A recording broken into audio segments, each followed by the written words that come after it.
O senhor Presidente da República, Luiz Inácio Lula da Silva, acompanhado do Primeiro-Ministro do Reino dos Países Baixos, Mark Rutte.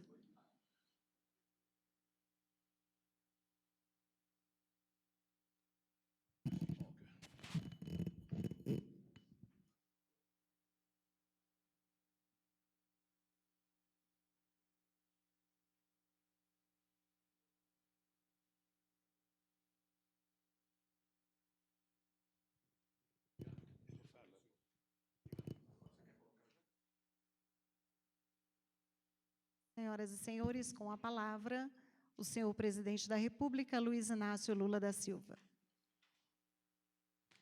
Bem, companheiro da imprensa, companheiros da delegação da Holanda, companheiros brasileiros, é com muita satisfação que nós recebemos o primeiro-ministro da Holanda no Brasil. Como vocês sabem, havia muito tempo que o Brasil não fazia política internacional. Há muito tempo, nem o governante viajava para fora e nem os de fora queriam vir para o Brasil. Era como se o Brasil tivesse saído do mapa do mundo. E nós, quando voltamos ao governo, resolvemos restabelecer uma política de relação exterior civilizada, uma política de relações exteriores em que o Brasil exercesse o protagonismo, sobretudo na discussão de uma nova matriz energética, de uma nova economia, e que a gente pudesse compartilhar com o mundo desenvolvido e com os países amigos uma discussão concreta sobre que tipo de mundo nós queremos daqui para frente. E foi com muita alegria que o primeiro-ministro da Holanda veio aqui dizer os compromissos que ele quer assumir com o Brasil e o que ele pretende fazer aqui no Brasil. Para mim não falar o que ele tem que falar, eu queria que o primeiro-ministro dissesse ao jornalista brasileiro a conversa que teve comigo, para que a imprensa brasileira também compreenda que o Brasil voltou. O Brasil voltou na política internacional, o Brasil está voltando à normalidade e o Brasil está voltando à civilidade política que nunca deveria ter saído. E eu acho que o melhor exemplo é a visita do primeiro-ministro, companheiro Mark Rutte. Portanto, com a palavra ao primeiro-ministro. Well, thank you so much also for the very warm welcome. And indeed, it is very important that Brazil is back and is active. We discussed at length how we can work together. We basically, in our talks, very practically designed a program. O programa, discutimos então o programa e todas as questões que vamos trabalhar juntos: hidrogênio, educação técnica, biocombustíveis, contexto do G20, da COP20, adaptação climática, ação climática e assegurar que, por exemplo, com relação a mudanças climáticas, quando trabalhamos juntos e sabemos que o Brasil tem a liderança no mundo inteiro nessas questões. Então, é um prazer estar aqui em Brasília hoje, junto com o presidente Luiz Inácio Lula da Silva, celebrando a amizade entre os nossos países.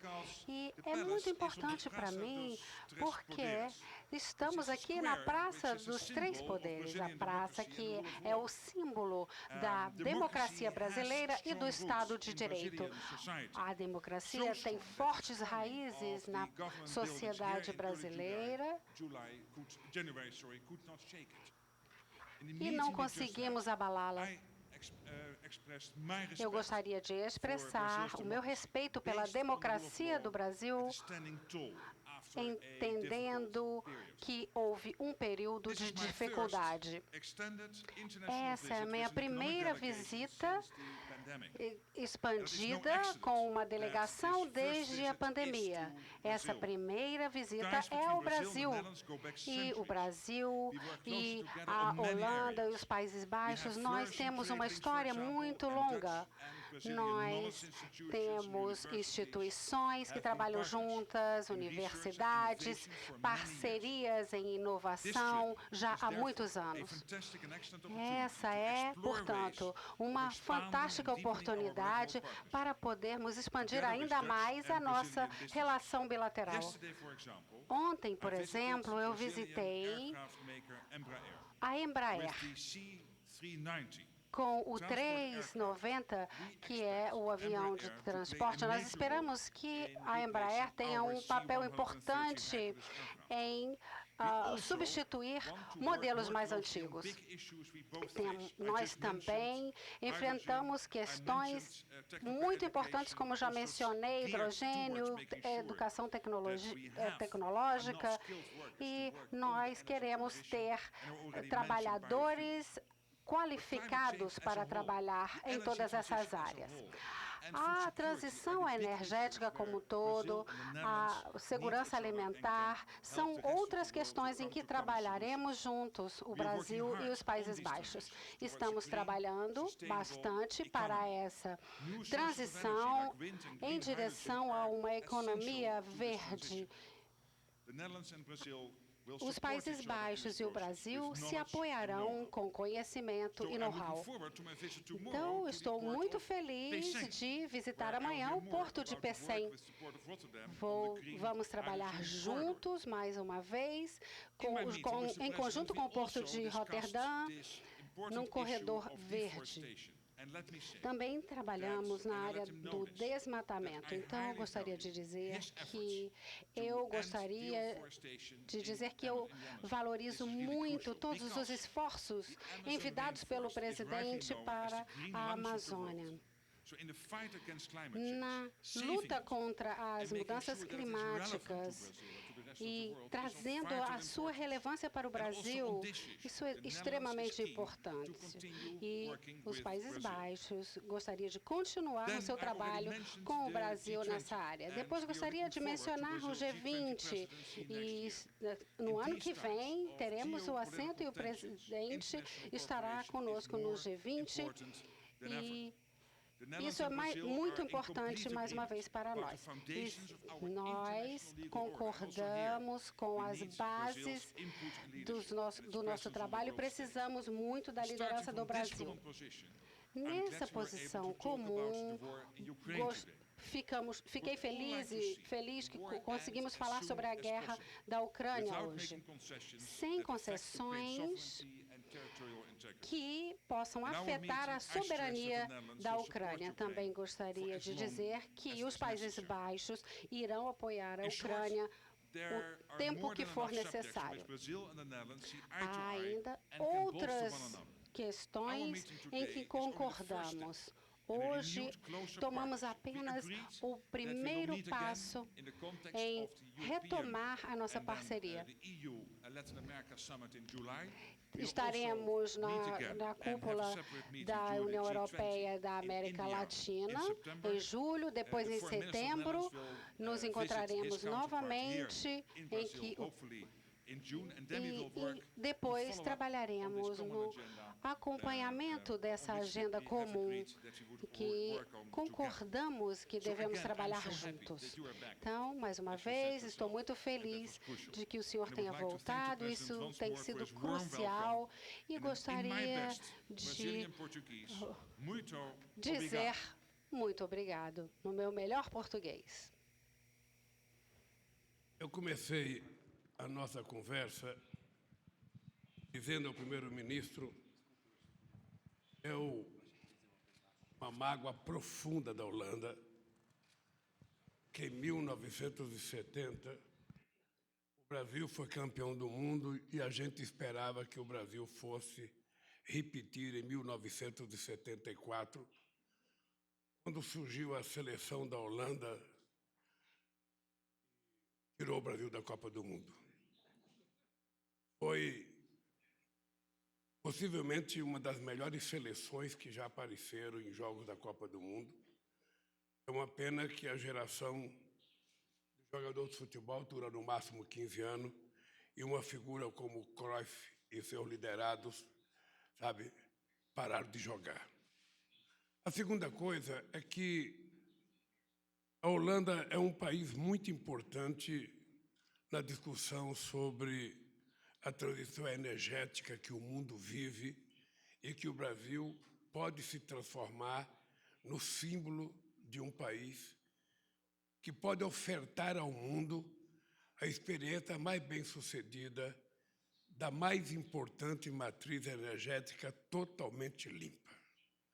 Vocês sabem que o Brasil, além de ter energia hídrica, além de ter o etanol, além de ter o biodiesel, além de ter eólica, além de ter solar, o Brasil vai agora entrar na fase do hidrogênio verde, que toda a Europa está precisando e muitos estão, inclusive, ajudando a financiar Estado do Nordeste para que a gente se transforme num grande usuário e num grande exportador de hidrogênio verde para o mundo. Esta é uma oportunidade para que o Brasil possa se transformar não apenas numa liderança da produção de commodities, mas numa coisa, sabe, mais nova, mais interessante. Além disso, eu conversei com o primeiro-ministro a importância de grandes empresas holandesas passarem a fazer parcerias ou investimentos no Brasil. Eles têm interesse no setor químico, têm interesse no setor, sabe, de óleo e gás, e o Brasil também tem interesse nisso. Então, a gente pode estabelecer, além da transição energética, de discutir novos tipos de matriz energética, discutir também investimentos holandeses aqui no Brasil e, possivelmente, o investimento do Brasil na Holanda. Vocês sabem que nós vamos nos encontrar, eu não sei se o primeiro-ministro vai, mas eu vou ao G7 na próxima semana.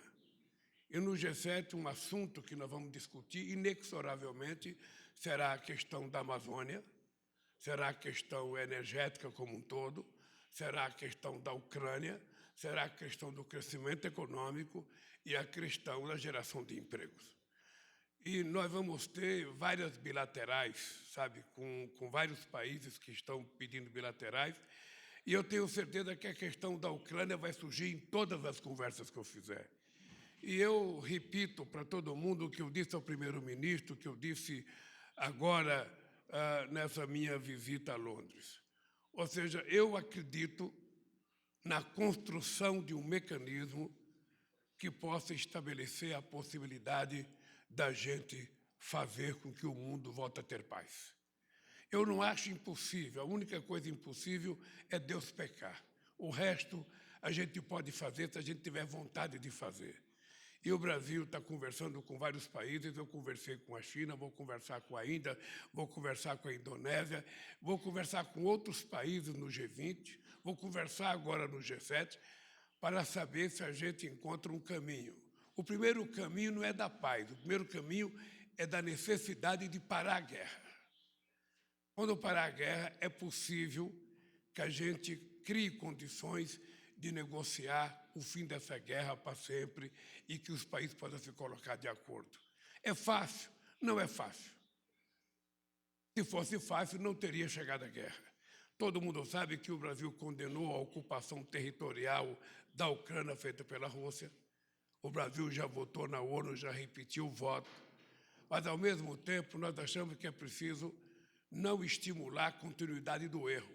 É preciso tentar dar uma parada nisso. Hoje, o Celso Amorim chegou na Ucrânia, ele já tinha ido à Rússia, ele viajou 12 horas de trem para poder chegar na Ucrânia, sabe? E eu espero que o Celso me traga, não a solução, que ele me traga indícios de soluções para que a gente possa começar a conversar sobre paz. Ele já sabe o que o Putin quer, ele agora vai saber o que quer o Zelensky, e aí nós vamos ter instrumentos para conversar com outros países e construir, quem sabe, a possibilidade de pararmos essa guerra. Ademais, nós conversamos na necessidade de montar grupo de trabalho. Tudo que nós discutimos na questão de emprego, investimento, educação, nós vamos ter que criar grupo de trabalho, porque essa reunião não pode terminar em si mesma.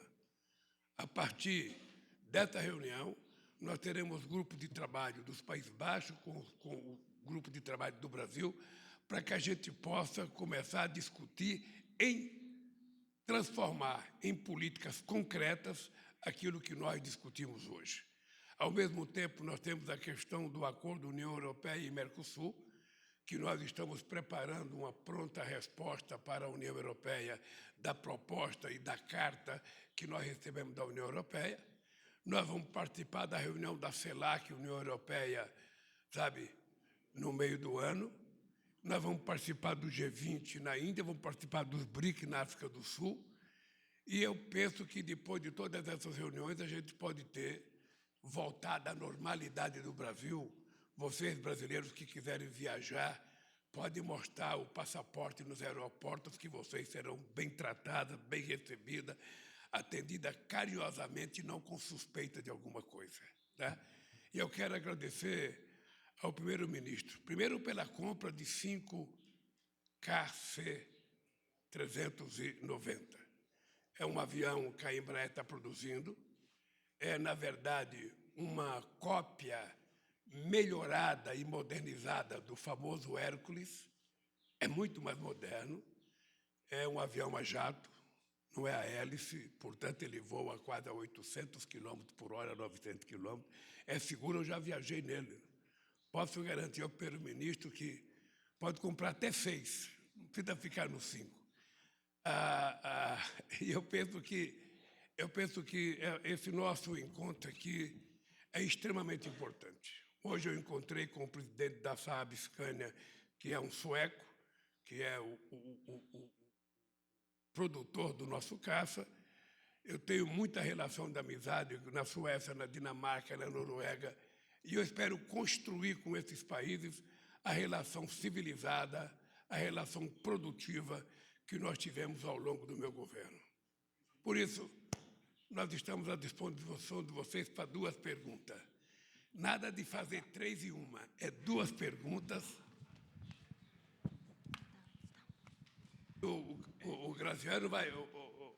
O Crispiniano, você tem que coordenar aí. Está aqui já. Boa noite. Você ficar escondido aí atrás... Boa noite, presidente. Boa noite, primeiro-ministro. Queria saber do primeiro-ministro sobre essa conversa, né, relacionada à guerra da Ucrânia. O senhor tem declarado aí sobre essa dimensão existencial dessa guerra para a Europa, né? Que papel o senhor acha que o Brasil pode cumprir aí para colaborar para o fim do conflito? O senhor acha que o senhor fez algum pedido ao presidente Lula nesse contexto? O que os senhores conversaram a respeito dos esforços de paz?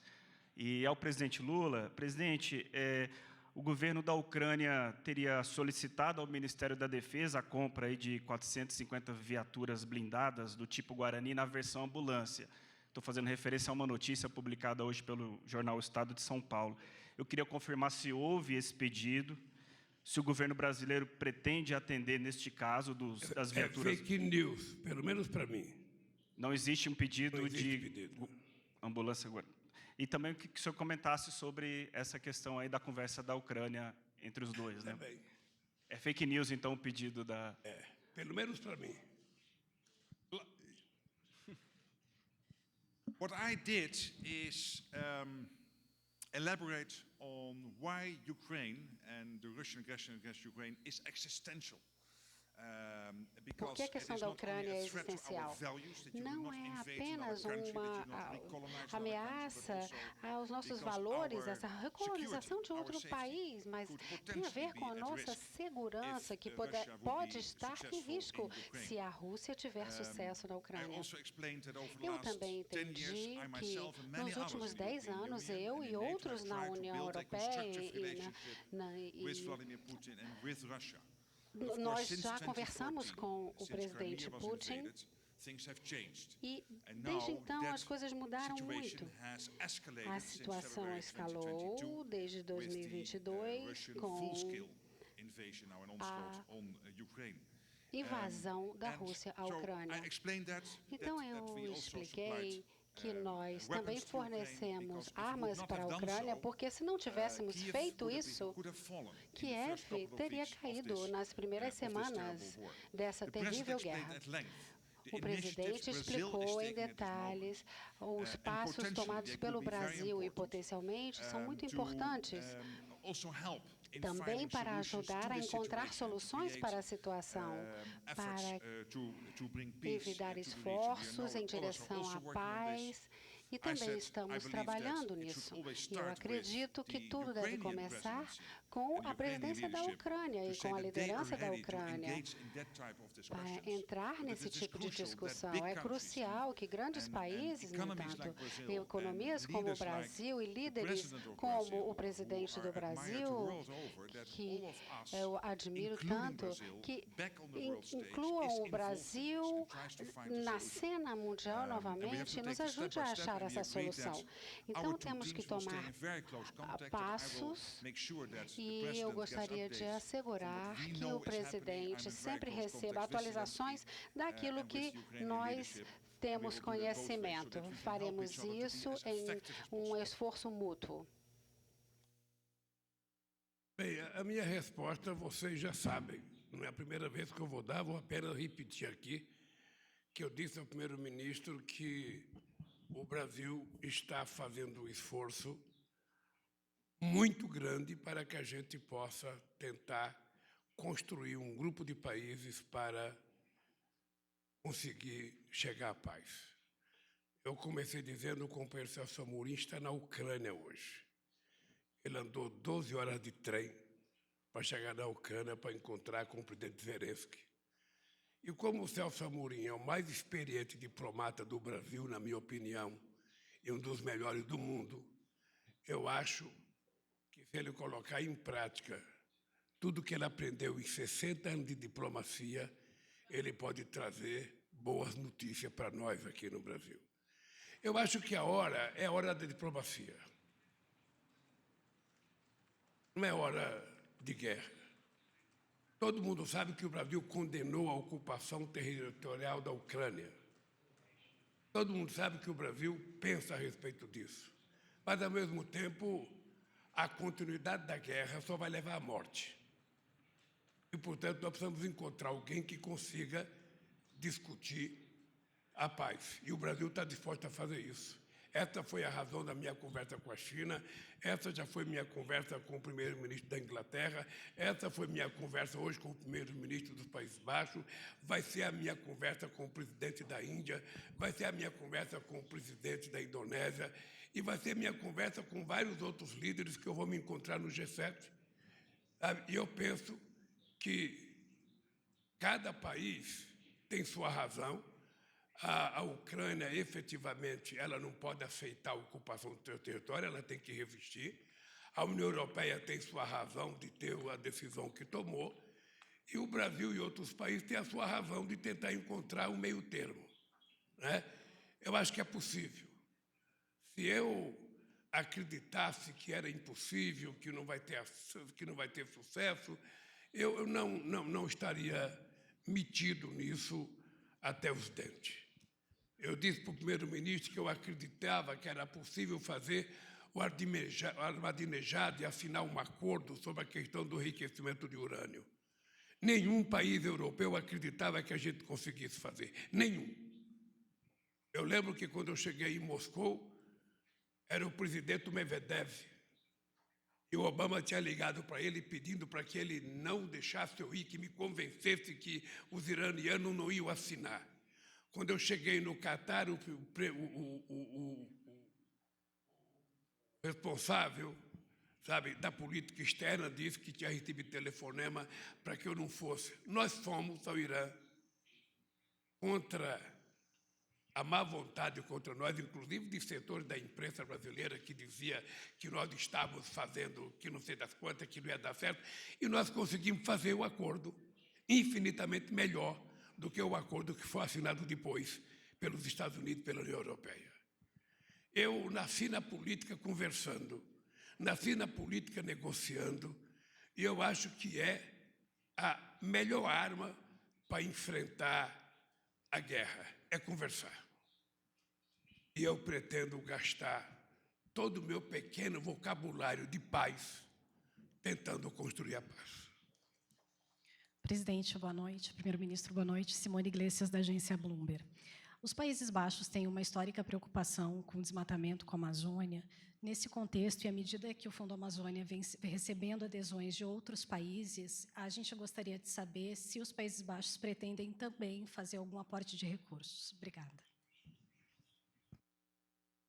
Yeah, that is a very good question. We are looking into that, whether that could be helpful on top of all the other things we are already doing. Já estamos fazendo várias outras coisas nessa área, como vocês sabem, temos programas entre os Países Baixos e o Brasil com organizações holandesas, etc.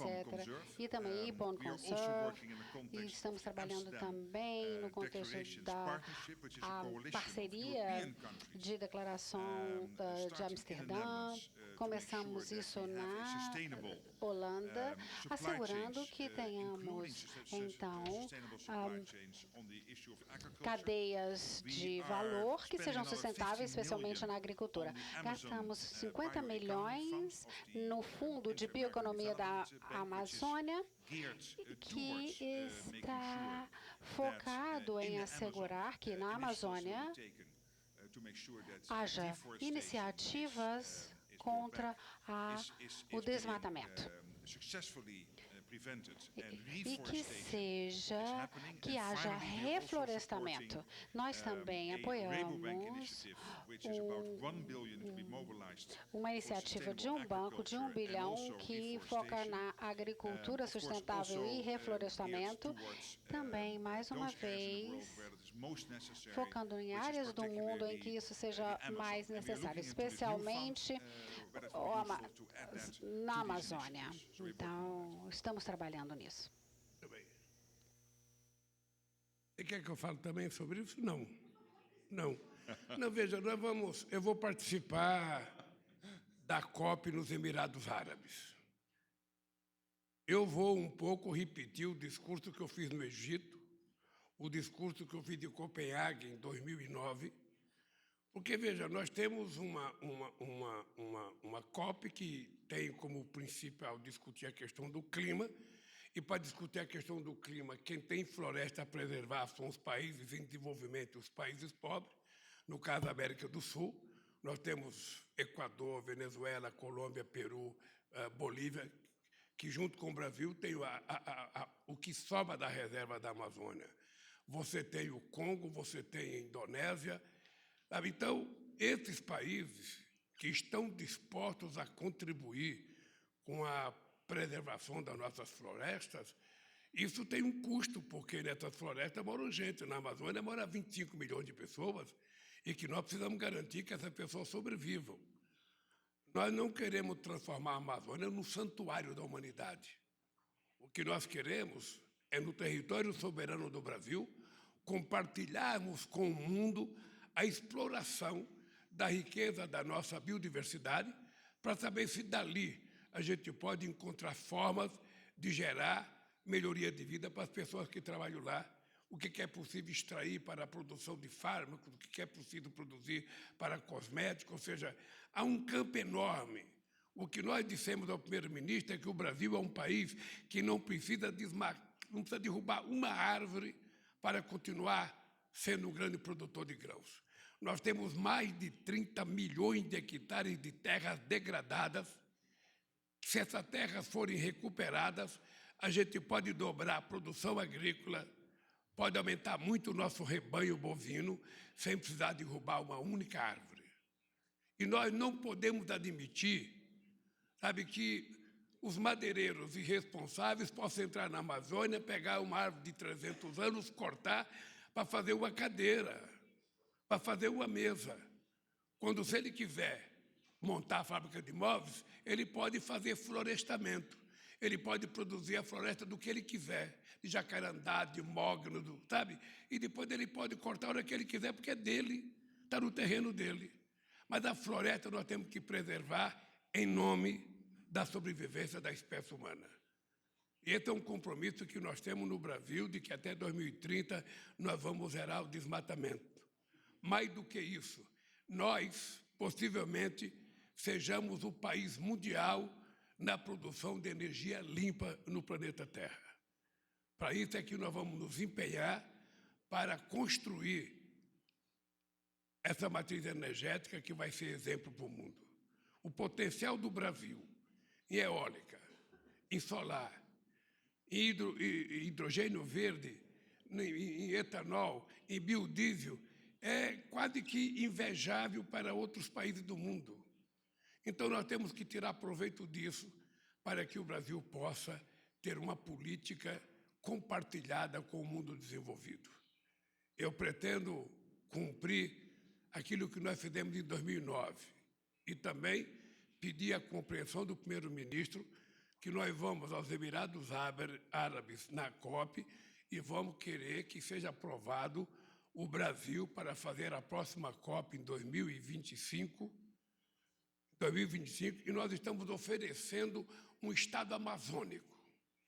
Então, todas as pessoas que adoram a Amazônia, que defendem a Amazônia, vão ter uma oportunidade extraordinária de conhecer a Amazônia, porque vai ser na cidade de Belém que a gente pretende realizar a COP aqui no Brasil.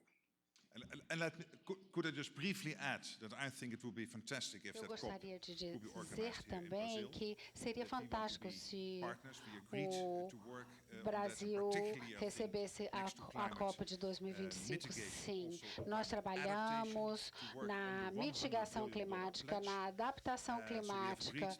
Então, nós concordamos que essas são questões na nossa agenda comum e queremos implementar todas essas iniciativas.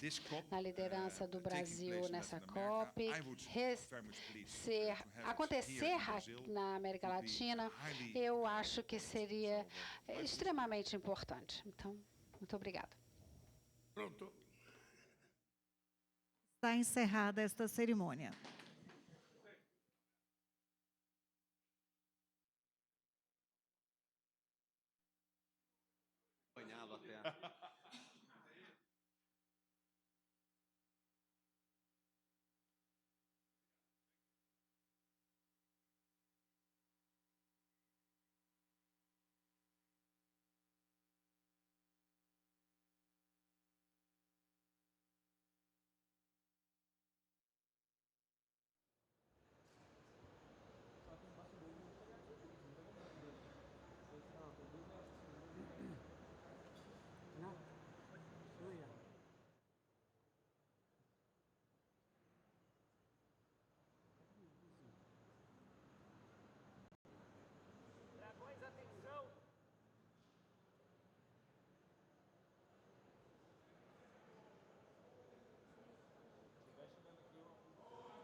I see you at the dinner.